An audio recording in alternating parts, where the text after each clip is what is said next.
भारत की एक प्राचीन नगरी, जहाँ नदी की निर्मल धारा मिलती है समुद्र की अनंत असीम लहरों से।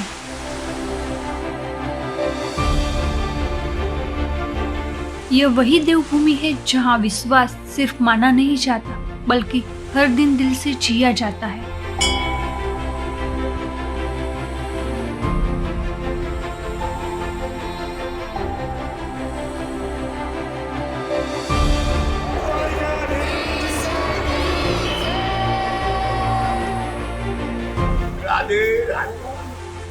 गुजरात के सौराष्ट्र की पावन धरती पर बस एक प्राचीन नगरी द्वारका।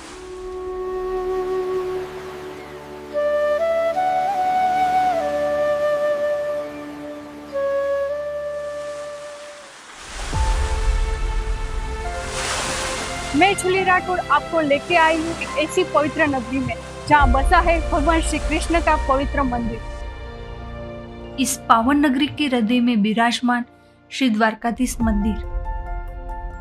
यहाँ आराधना होती है विष्णु के 8वें अवतार, धर्म के संरक्षक और द्वारका के अधिपति भगवान श्री कृष्ण की।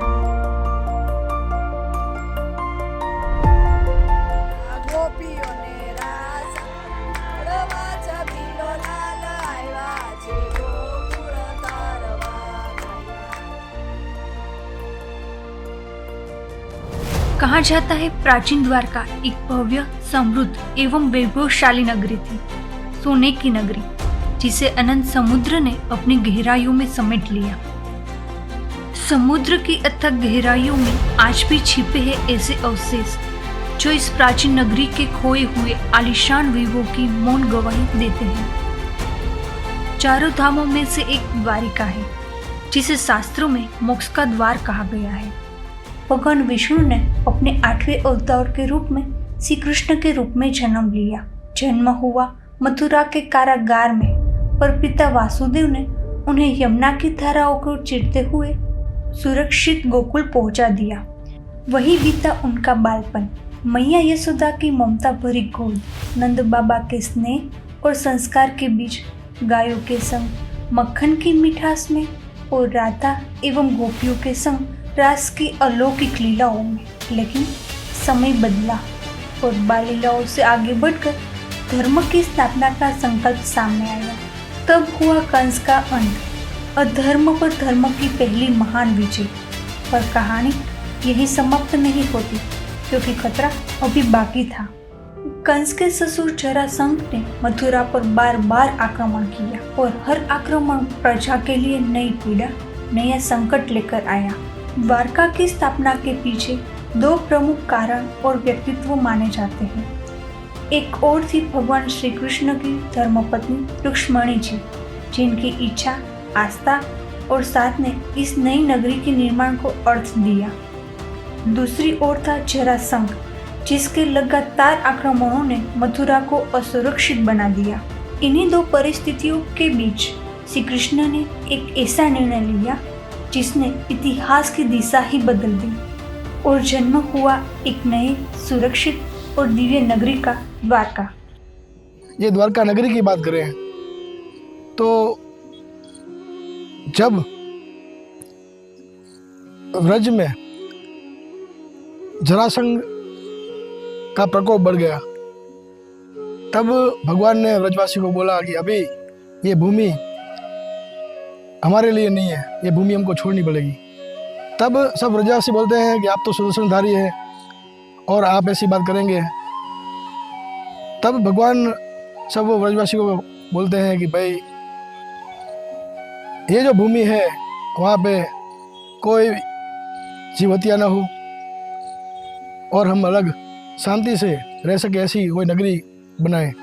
तब भगवान गरुड़ जी को पूरे विश्व में, पृथ्वी में भेजते हैं और बोलते हैं कि ऐसी नगरी बनाई जा सके।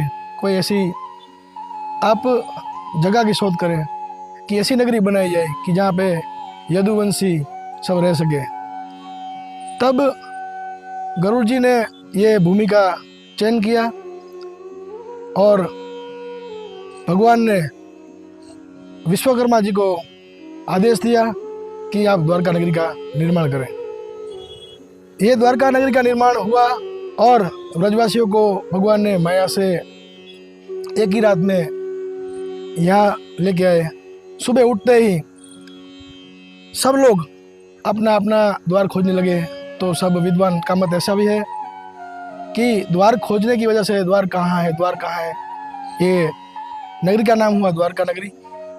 और दूसरा विद्वानों का मत यह भी है कि द्वार और का को संस्कृत में ब्रह्म भी बोलते हैं, तो ब्रह्म का द्वार द्वारका, ऐसा भी अनेक विद्वानों का मत है। बात हम इतिहास में अगर आगे जाएं तो ये द्वारका नगरी मोक्षपुरी बोला जाता है। तो ये ऐसे प्रमाण मिले हैं जो द्वारका नगरी अभी जो है उससे पहले भी बहुत बार द्वारका नष्ट हुई है। वो आगे जाए हम महाभारत काल में, तो गांधारी जी ने जब कौरव वंश का नाश हुआ तो उन्होंने श्राप दिया कि जैसे कौरव वंश का नाश होगा ऐसे यदुवंश का भी नाश होगा। तो उस श्राप को भगवान ने स्वीकार करके जब यहाँ पे धर्म की ग्लानि होने लगी तब भगवान ने सब लोग को प्रभास भेजा। सोमनाथ के पास एक क्षेत्र है प्रभास क्षेत्र, तब वहाँ पे यदुवंशियों का सबका नाश हुआ और यहाँ पे समुद्र की लहरें उठने लगी और ये द्वारका पूरी पानी में गर्का हो गई। कथाओं के अनुसार इस मंदिर का प्रारंभिक निर्माण श्री कृष्ण के परपोते प्रजनाथ ने करवाया था। समय बीतता गया और 8वीं शताब्दी में महान दार्शनिक आदि गुरु शंकराचार्य ने उसका पुनर्निर्माण करवाया, जिसे इस पवित्र धाम को नई ऊर्जा और पहचान मिली। द्वारका का सबसे प्राचीन ऐतिहासिक उल्लेख भावनगर में प्राप्त हुई 6ठी शताब्दी के पालिताना ताम्रपत्रों में मिला है। 1960 में इस मंदिर का प्रबंध द्वारकाधीश टेम्पल एडमिनिस्ट्रेटिव कमेटी को सौंप दिया गया और तभी से यह आस्था, परंपरा और श्रद्धा का जीवंत केंद्र बना हुआ है। ग्रेनाइट और सैंडस्टोन से निर्मित यह भव्य मंदिर नागर शैली की वास्तुकला का अद्वितीय उदाहरण है। 5 मंजिलें, 60 सुदृढ़ स्तंभ और लगभग 38 मीटर ऊंचा उसका शिखर, जिसे देखकर ही भव्यता का आभास होता है।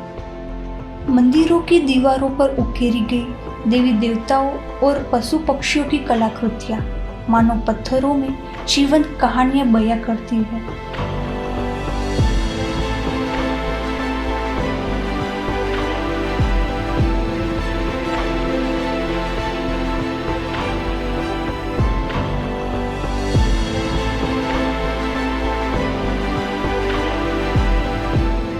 द्वारकाधीश मंदिर के चारों ओर फैला यह बाजार रंग, खुशबू और भक्ति से भरा हुआ है। यहाँ की गलियों में चलते ही हर ओर सुनाई देती है जय द्वारकाधीश और हर दुकान पर सजी होती है पूजा और श्रद्धा से जुड़ी वस्तुएं, तुलसी माला, शंख, भगवान श्री कृष्ण की मूर्तियाँ, चंदन, प्रसाद और धार्मिक पुस्तकों की भरमार।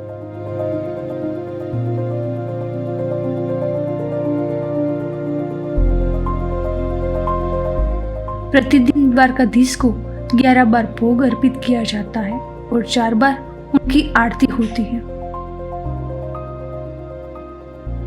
काले पत्थर से बनी यह प्रतिमा लगभग 2.25 फीट ऊंची है, चतुर्भुज स्वरूप में विराजमान, जिसे श्री कृष्ण का अत्यंत भव्य और दिव्य स्वरूप माना जाता है।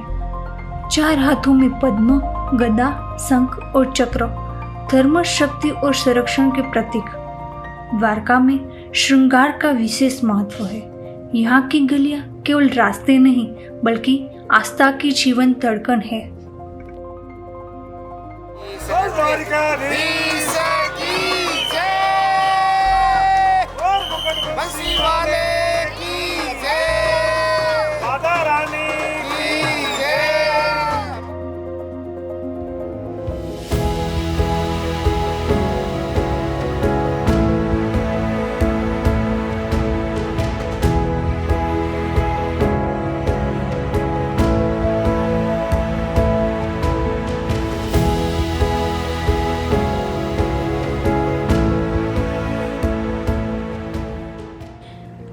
गुजरात के द्वारका में बहने वाली गोमती नदी द्वारकाधीश मंदिर के समीप अरब सागर में जाकर विलीन हो जाती है, मानो सीमित का अनंत से मिलन। यह केवल एक नदी नहीं बल्कि आस्था की वह धारा है जहाँ हर लहर में भक्ति का स्पर्श महसूस होता है। यह श्रद्धा, भक्ति और ईश्वर के एहसास का त्रिवेणी संगम, जहाँ पे आप महसूस कर सकते हैं। गोमती घाट पर श्रद्धालु स्नान करते हैं, दीप प्रवाहित करते हैं और अपने मन की प्रार्थनाएं इस पावन जल में अर्पित करते हैं। मान्यता है कि यहाँ स्नान करने से पापों का क्षय होता है और आत्मा को गहरी शांति प्राप्त होती है। जय श्री गोमती जय द्वारकाधीश। मेरा नाम निहार है और मैं यहाँ पे द्वारकाधीश मंदिर में और साथ ही यहाँ पे पूरे द्वारका के तीर्थ में एक तीर्थ पुरोहित हूँ। अब आज हम जहाँ पे खड़े हैं वो गोमती घाट है। माता गोमती की जो प्रागट्य की कथा है वो अति अद्भुत है। अब ऐसा शास्त्रों में लिखा है कि सनक आदि ऋषि ने यहाँ पे तपस्या किया, नारायण की प्राप्ति अर्थात श्री कृष्ण और रुक्मिणी माता की प्राप्ति करने के लिए तप किया। जब यहाँ पे उन्होंने तपस्या किया तब पहले उनको मुक्ति मिली नहीं और नारायण की प्राप्ति हुई नहीं। तब गंगा जी गोलोक धाम से पधारी, इसलिए उनका नाम पड़ा गोमती। जो मती को गौ समान शुद्ध कर दे वो है गोमती। जब माता गोमती पहली बार प्रकट हुई उस समय पे सनक आदि ऋषियों ने भगवान श्री कृष्ण और माता रुक्मिणी का आवाहन किया। शंख चक्र गदा पद्म धारण करके नारायण अर्थात श्री कृष्ण और महालक्ष्मी अर्थात माता रुक्मिणी प्रकट होते हैं। इसी स्थान पे जब प्रकट हुए तब पहली बार सनक आदि ऋषियों ने पुरुष सूक्त का स्तव पाठ किया, अर्थात भगवान श्री कृष्ण और माता रुक्मिणी को पुरुष सूक्त का पाठ अर्पण किया। आज भी श्री शंकराचार्य घाट पे आरती के पहले भगवान को वो पाठ अर्पण किया जाता है। ऐसा स्कंद पुराण के अनुसार ऐसा महिमा है कि द्वारका में भगवान का लिया गया एक एक नाम अगर हम एक बार में श्री कृष्ण बोल रहे हैं तो स्कंद पुराण के अनुसार ऐसा महिमा है कि एक बार श्री कृष्ण जब कोई बोलता है तो फल उसका करोड़ों गुना ज़्यादा होता है। इसलिए जब तक आप द्वारका के क्षेत्र में हैं, जब तक आप श्वास ले रहे हैं, बन पाए उतना कृष्ण का नाम लीजिए, रुक्मिणी जी का नाम लीजिए। जय श्री गोमती जय श्री द्वारकाधीश। हर शाम सूर्यास्त के आसपास गोमती घाट पर आरती होती है, जहाँ पुजारी और भक्त मिलकर दीप जलाते हैं, मंत्रों का उच्चारण करते हैं। यदि आप द्वारका जाए तो इस आरती में अवश्य शामिल हो।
श्रद्धा, प्रेम और विरह की एक अनूठी कहानी। गुजरात के द्वारका में स्थित यह प्राचीन मंदिर भगवान श्री कृष्ण की मुख्य पत्नी माता रुक्मिणी जी को समर्पित है। यह मंदिर द्वारकाधीश मंदिर से लगभग 2 किलोमीटर दूर स्थित है, मानो भक्त की एक शांत अलग धारा। 12वीं शताब्दी में निर्मित यह मंदिर अपनी अद्भुत नक्शी और स्थापत्य कला के लिए प्रसिद्ध है, जहाँ पत्थरों पर उकेरी गई हर आकृति एक दिव्य कथा का आभास कराती है। श्री कृष्ण भगवान की 8 रानी, मुख्य रानी रुक्मिणी माता। रुक्मिणी जी का शादी होने वाला था शिशुपाल के साथ। रुक्मिणी देवी ने कृष्ण को एक खत लिखा। कृष्ण जी द्वारका से 4 घोड़ों के रथ में महाराष्ट्र गए, अमरावती जिला कौंडन्यपुर गांव। रुक्मिणी देवी का हरण करके कृष्ण जी द्वारका आ रहे थे। चैत्र शुद्ध एकादशी के दिन भगवान का रुक्मिणी जी का शादी हुआ। द्वारका से 35 किलोमीटर दूर दुर्वासा जी का आश्रम। भोजन के लिए कहा कि आप हमारे कुल के ब्राह्मण हैं, द्वारका भोजन करने के लिए चलो। दुर्वासा जी कहने लगे कि भगवान और रुक्मणी देवी घोड़े की जगह रथ को खींचकर द्वारका ले चलो तो मैं भोजन करने आऊं। भगवान और रुक्मणी देवी घोड़े की जगह रथ को खींचकर आ रहे थे। माता रुक्मणी को पानी का प्यास लगा। कृष्ण जी को कहा मेरे को पानी पिलाइए। भगवान ने चरण में से गंगा जी को प्रागट्य किया, माता रुक्मणी को पानी पिलाया। दुर्वासा जी का आज्ञा नहीं लिया, बिना आज्ञा पानी पिया। क्रोध की मूर्ति दुर्वासा जी ने श्राप दे दिया कि पति पत्नी का 12 साल का जुदाई होगा। द्वारकाधीश गांव में है और माता रुक्मणी का मंदिर इस भूमि के अंदर माता ने 12 साल तपस्या किया और ये मंदिर के अंदर आने वाले यात्री माता जी का दर्शन करते हैं, पानी का प्रसाद पीते हैं और द्वारका की यात्रा परिपूर्ण करते हैं। जय द्वारकाधीश। बोल रुक्मणी माता की जय।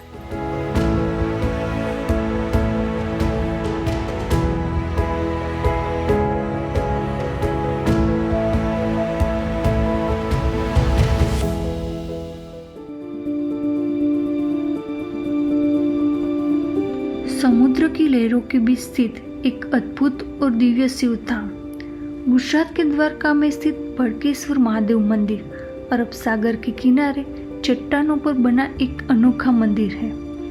इस मंदिर की सबसे खास बात यह है कि ज्वार के समय यह मंदिर पूरी तरह समुद्र के लहरों से घिर जाता है और भाटा में भक्त पैदल चलकर मंदिर तक पहुंच सकते हैं। मान्यता है कि यहाँ स्थापित शिवलिंग स्वयंभू है, अर्थात स्वयं प्रकट हुआ है। सुबह और शाम के समय जब समुद्र की लहरें मंदिर से टकराती है तो वह दृश्य अत्यंत अद्भुत और आध्यात्मिक अनुभव देता है, मानो स्वयं प्रकृति भगवान शिव का अभिषेक कर रही हो। विशेष रूप से सूर्यास्त के समय यह स्थान और भी मनमोहक हो जाता है।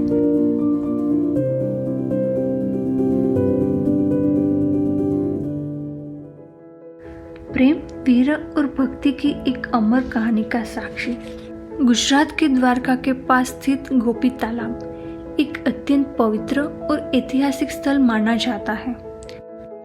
मान्यता है कि जब श्री कृष्ण मथुरा और फिर द्वारका चले गए तो वृंदावन की गोपियां वीरा सह नहीं सकी और वे उनसे मिलने द्वारका तक आ पहुंची। यही इसी स्थान पर गोपियां श्री कृष्ण में लीन हो गई और उनकी स्मृति में यह तालाब बना। इस तालाब की एक और विशेषता है यहाँ की पीली मिट्टी, जिसे गोपी चंदन कहा जाता है। भक्त इस पवित्र चंदन को अपने माथे पर लगाता है, जो भक्ति और समर्पण का प्रतीक माना जाता है। यह स्थान केवल एक तालाब नहीं बल्कि उस प्रेम का प्रतीक है जो भक्ति में पूरी तरह विलीन हो जाता है।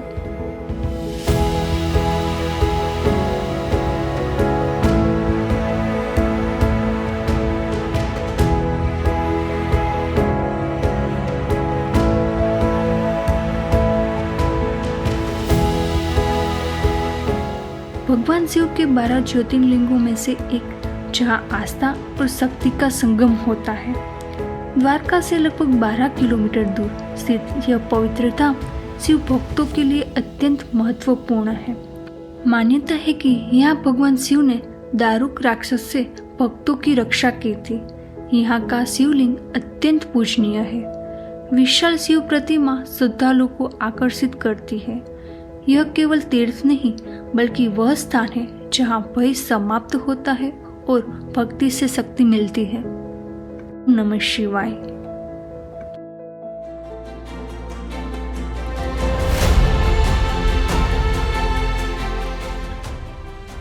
सुदर्शन सेतु, आस्था और आधुनिकता का अद्भुत संगम। गुजरात के द्वारका में स्थित यह भव्य पुल ओखा को बेट द्वारका से जोड़ता है, जहाँ श्री कृष्ण के निवास की मान्यता है। लगभग 2 किलोमीटर लंबा यह सेतु भारत के सबसे लंबे केबल स्टे ब्रिज में से एक है, जो समुद्र के ऊपर एक दिव्य मार्ग सा प्रतीक होता है। इस पुल की विशेषता केवल इसकी भव्यता नहीं बल्कि इसकी आध्यात्मिक पहचान भी है। पूरे सेतु पर श्री कृष्ण के जीवन से जुड़े दृश्य, गीता के श्लोक और भारतीय संस्कृति की झलकियाँ यात्रा को एक आध्यात्मिक अनुभव बना देती है। रात के समय जब यह सेतु रोशनी से जगमगता है तो ऐसा लगता है मानो समुद्र के बीच एक स्वर्णिम पद साकार हो उठा हो, जो श्रद्धा को और भी जीवंत कर देता है। अब बेट द्वारका की यात्रा नाव के बजाय इस दिव्य सेतु से ही संभव है, जहां हर कदम के साथ भक्ति और विकास साथ साथ चलते हैं। बेट द्वारका, जहां आस्था, इतिहास और समुद्र एक साथ मिलते हैं। गुजरात के द्वारका से लगभग 30 किलोमीटर दूर स्थित बेट द्वारका एक पवित्र द्वीप है, जिसे श्री कृष्ण का वास्तविक निवास स्थान माना जाता है। मान्यता है कि यहीं भगवान श्री कृष्ण अपनी रानियों और परिवार के साथ निवास करते थे। यह स्थान केवल धार्मिक दृष्टि से ही नहीं, बल्कि ऐतिहासिक और पौराणिक रूप से भी अत्यंत महत्वपूर्ण है। यहाँ स्थित मंदिरों में श्री कृष्ण की प्राचीन मूर्तियाँ और पूजा परंपराएं आज भी जीवित है, मानो समय यहाँ ठहर सा गया हो। दांडी हनुमान, एक अनोखा और अद्भुत धाम। गुजरात के बेट द्वारका में स्थित दांडी हनुमान मंदिर एक अद्वितीय धार्मिक स्थल है, जो हनुमान जी और उनके पुत्र मगरध्वज को समर्पित है। यह दुनिया का एकमात्र ऐसा मंदिर माना जाता है जहां हनुमान जी की पूजा उनके पुत्र के साथ होती है, जो उनको मिलने का प्रतीक है। यह मंदिर द्वारकाधीश मंदिर से लगभग 5 किलोमीटर की दूरी पे है और 500 साल पुराना माना जाता है। द्वारका सिर्फ एक नगरी नहीं, बल्कि आस्था, इतिहास और संस्कृति का जीवन प्रतीक है। समय की लहरें भले ही उसके रूप को बदलती रहे, लेकिन श्री कृष्ण की इस पावन भूमि की आत्मा सदैव अमर रहेगी। इसी संदेश के साथ हम विदा लेते हैं। अगले सफर में फिर मुलाकात होगी, फिर मिलेंगे। जय द्वारकाधीश। राधे राधे।